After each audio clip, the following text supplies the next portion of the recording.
کہ خطاب نہیں کر رہا میں، چشتی صاحب کی آمد کا انتظار کر بھی رہا ہوں اور کروا بھی رہا ہوں۔ چشتی صاحب جیسے ہی پنڈال میں تشریف لائیں گے اسٹیج پہ تو میک ان کے حوالے کر دیا جائے گا۔ آپ احباب جیسا کہ پہلے ذوق کے ساتھ سماعت فرما رہے تھے ویسے ہی ذوق کے ساتھ سماعت فرمائیے۔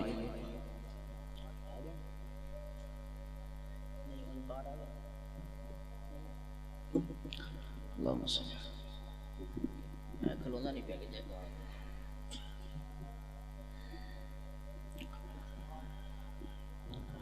نحمده ونصلي ونسلم على رسوله النبي الكريم الأمين الرؤوف الرحيم،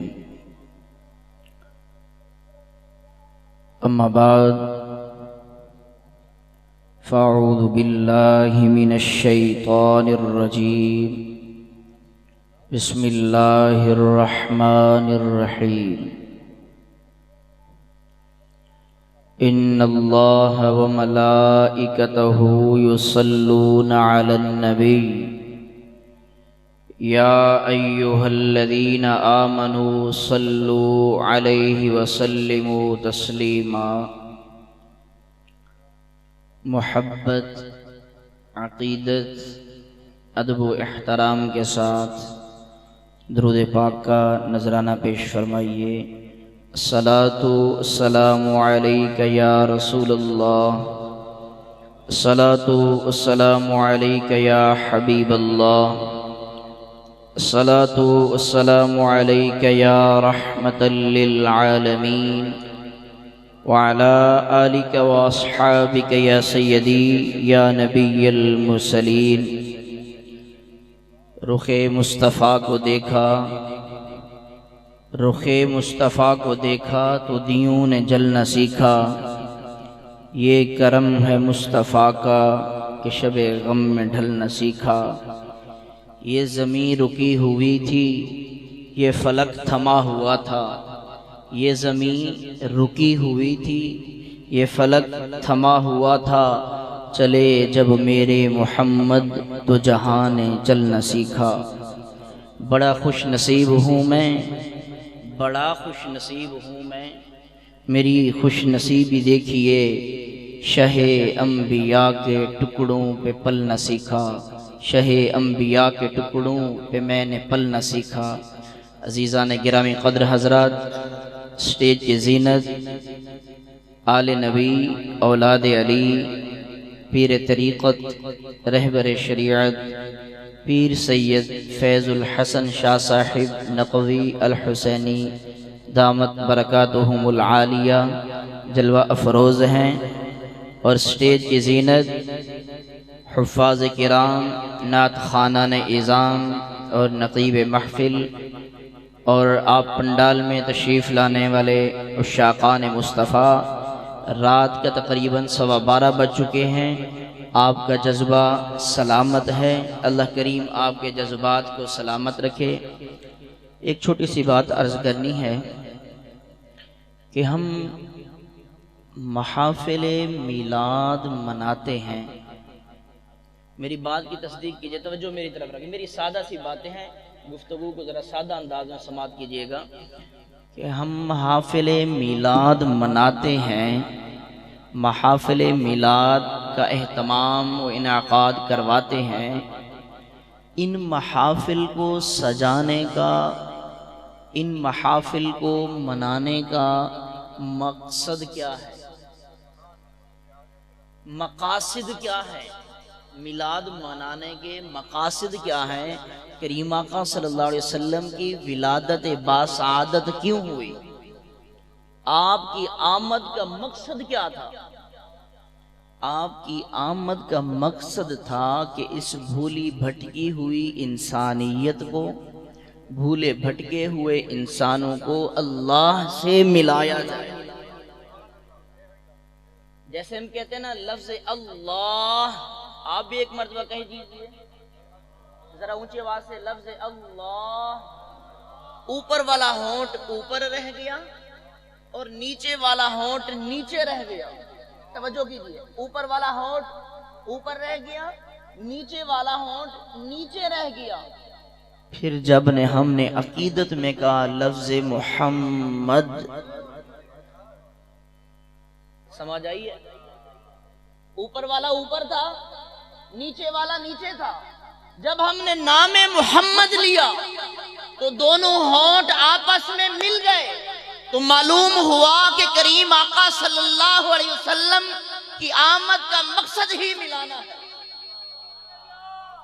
آپ کی آمد کا مقصد ملانا ہے. کس سے ملانا ہے؟ رب کی ذات سے ملانا ہے. آپ کی آمد سے پہلے دیکھیے، تاریخ کے اوراق کو پلٹ کر دیکھیے، تاریخ کے اوراق کا مطالعہ کیجیے. کوئی پتھر کو تراش تراش کر اس کی پوجا کر رہا ہے. بیت اللہ میں بت رکھے ہوئے ہیں، ان کو سجدہ کیا جا رہا ہے. ہر کسی نے اپنے گھر میں، اپنے مکان میں، اپنے اپنے کمرے میں اپنا اپنا خدا بنا رکھا ہے. اس کی پوجا کی جا رہی ہے، اس سے رزق مانگا جا رہا ہے، اس سے دولت مانگی جا رہی ہے، اس سے اولاد مانگی جا رہی ہے، اس سے صحت مانگی جا رہی ہے. بتوں کے سامنے وہ سر جھکا رہے ہیں. میرے کریم لجپال جب تشریف لائے تو رب تعالیٰ کی توحید کا ڈنکا بجایا. آپ نے آ کر اس امت کو سیدھی راہ دکھائی اور فرمایا یہ جبین نیاز ان پتھر کی مورتیوں کے آگے جھکنے کے لیے نہیں ہے، یہ رب کے آگے جھکنے کے لیے ہے. یہ جبین نیاز، یہ جو تم جھکاتے ہو، یہ جو تم سجدہ کرتے ہو، یہ جو تم مورتیاں خود اپنے، عجیب لوگ تھے یار، مجھے سمجھ نہیں آتی کہ اپنے ہاتھوں سے وہ بت بناتے ہیں، اپنے ہاتھوں سے تراشتے ہیں، اپنے ہاتھوں سے پالش کر رہے ہیں، نقش و نگار ان پہ بنا رہے ہیں، نقش و نگار بنا کر گھر میں سجا کر اس کی عبادت کر رہے ہیں. قرآن کہتے ہیں قالوا وجدنا آباءنا لفی ضلال مبین. وہ کیا کہتے تھے ابراہیم علیہ السلام کے دور میں؟ تو ساڑھے ابا و اجداد انج کر دے سن، اسی بھی انہاں دی عبادت کریں گے. تو رب نے کہا کہ قالوا وجدنا آباءنا لفی ضلال مبین. وہ تسی بھی گمراہ تو تواڈے وڈکے بھی گمراہ سن. تو کریم آقا صلی اللہ علیہ وسلم تشریف لائے، آ کر اس انسانیت کو رب کے دروازے پہ لائے، رب کے ساتھ آ کے ملایا. پھر رب، توجہ کیجئے، رب کے ساتھ ملنے کی جو حقیقت ہے وہ سمجھیے. رب کے ساتھ ملاقات کا طریقہ کیا ہے؟ رب کے ساتھ ملنے کا طریقہ اور ذریعہ کیا ہے؟ رب کے ساتھ ملنے کا سب سے بہترین طریقہ اور ذریعہ نماز ہے. میری باتیں شاید آپ کو بور کریں گے، سیدھی سی سادہ سی باتیں ہیں، ان کو اپنے پلے باندھ لیجیے. سر کے بادشاہ بھی آ رہے ہیں، وہ آپ کو ترنم بھی سنائیں گے. سب سے بہترین ذریعہ، سب سے بہتر طریقہ رب سے ملاقات کا نماز ہے. جب نماز کے اندر انسان اپنے آپ کو ہمہ تن گوش ہو کر پاکیزگی حاصل کر کے گھر کو چھوڑ کر، نرم بستر کو چھوڑ کر رب کے دربار میں آتا ہے، سنیے سنیے توجہ کیجئے، رب کے دربار میں آتا ہے، آ کے کہتا ہے اللہ اکبر، اللہ تو سب سے بڑا ہے. اللہ میں سب کو چھوڑ چکا ہوں، سارے در میں نے چھوڑ دیے ہیں، تیرے دربار میں آیا ہوں، میں گھر کو چھوڑ آیا ہوں، بیوی بچوں کو چھوڑ آیا ہوں، گرم اور نرم بستر چھوڑ کر آیا ہوں، آ کر تیری کبریائی بیان کر رہا ہوں. اللہ اکبر، اللہ تو سب سے بڑا ہے. سبحانک اللہم و بحمدک و تبارک اسمک و تعالی جدک و لا الہ غیرک. اے میرے اللہ، کبریا بھی تو ہے. سبحانک اللہم، سبحان، اے اللہ تو پاک ہے، تو پاکیزہ ذات ہے. وَبِحَمْدِكَ، ساری تعریفیں تیری ہیں. کائنات کے اندر جس چیز کی تعریف کی جاتی ہے، میں دیکھتا ہوں کائنات کے اندر پھول کی تعریف ہو رہی ہے. یہ بظاہر انسان پھول کی تعریف کر رہا ہے، لیکن یہ پھول کی تعریف نہیں، یہ اس کے بنانے والے کی تعریف ہے. کوئی انسان کی تعریف کر رہا ہے کہ یہ انسان بڑا خوبصورت ہے، یہ انسان، اس کی آواز بڑی خوبصورت ہے۔ ابھی قاری صاحب نے تلاوت کی، آپ سوچ رہے ہوں گے کہ قاری صاحب کی آواز بڑی سریلی تھی، آواز بڑی خوبصورت تھی، انداز بڑا خوبصورت تھا۔ یہ بظاہر تو ان کی تعریف ہو رہی ہے، لیکن یہ ان کی تعریف نہیں، یہ اس کی تعریف ہو رہی ہے۔ تو انسان ہاتھ کو باندھ کر ساری دنیا سے بے نیاز ہو کر آ کے کہتا ہے اللہ تو کبریا ہے، تو پاکیزہ ہے، ساری تعریفیں تیرے لیے ہیں۔ وَتَبَارَكَ اسْمُكَ، وَتَبَارَكَ اسْمُكَ، سنیے، وَتَبَارَكَ اسْمُكَ، تیرا نام بڑا برکت والا ہے۔ نعرہ تکبیر، نعرہ رسالت، نعرہ رسالت، نعرہ خلافت، نعرہ خلافت، نعرہ حیدری۔ کھڑے ہو کر استقبال کیجئے علامہ صاحب کا۔ نعرہ حیدری، نعرہ حیدری، جشن عید میلاد النبی، جشن عید میلاد النبی، سرکار کی آمد، سرکار کی آمد، منٹھار کی آمد، دلدار کی آمد، مکی کی آمد، مدنی کی آمد، آقا کی آمد۔ تشریف رکھیے، تشریف رکھیے۔ ایک دو منٹ کے اندر بات کو میں اختتام کی طرف لے جاتا ہوں۔ تو میں عرض کر رہا تھا، رب سے ملاقات کا واحد ذریعہ، واحد بہترین طریقہ نماز ہے۔ سبحانک اللہم و بحمدک، اے اللہ تو پاکیزہ ذات ہے، اے اللہ ساری تعریفیں تیرے لیے ہیں۔ دنیا کے اندر ہمیں رنگ بو نظر آ رہا ہے، دنیا کے اندر ہمیں سبزہ نظر آ رہا ہے، یہ لہلہاتی فصلیں نظریں آ رہی ہیں۔ یا اللہ ان کی ہم جب تعریف کرتے ہیں، بظاہر تو ان کی تعریف ہے، لیکن حقیقت میں اس خالق کے شہکار کی تعریف ہے۔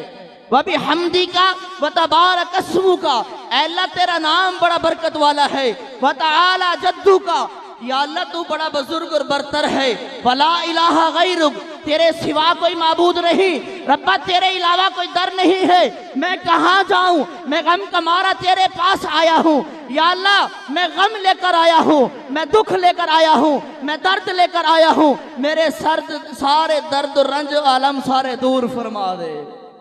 تو یہ انسان رب تعالیٰ کے سامنے مناجات پیش کرتا ہے۔ آئیے میں خطیب پاکستان خطاب کے لیے دعوت دینے جا رہا ہوں۔ میں اس ہستی کو دعوت دینے جا رہا ہوں۔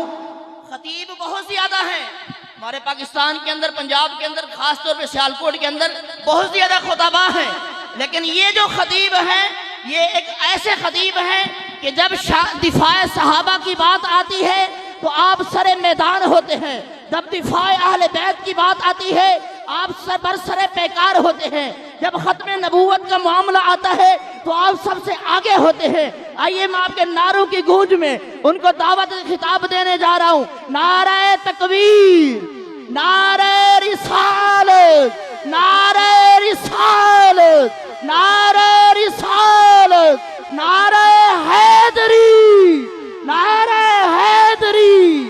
خطیب پاکستان، مجاہد اہل سنت، سرمایہ اہل سنت، سفیر اہل سنت، فخر اہل سنت، حضرت علامہ عبدالحمید چشتی صاحب دامت برکاتہم العالیہ، آپ سے مؤدبانہ گزارش کروں گا کہ آپ اپنے روحانی وجدانی خطاب سے ہمارے قلوب و اذہان کو منور فرمائیں۔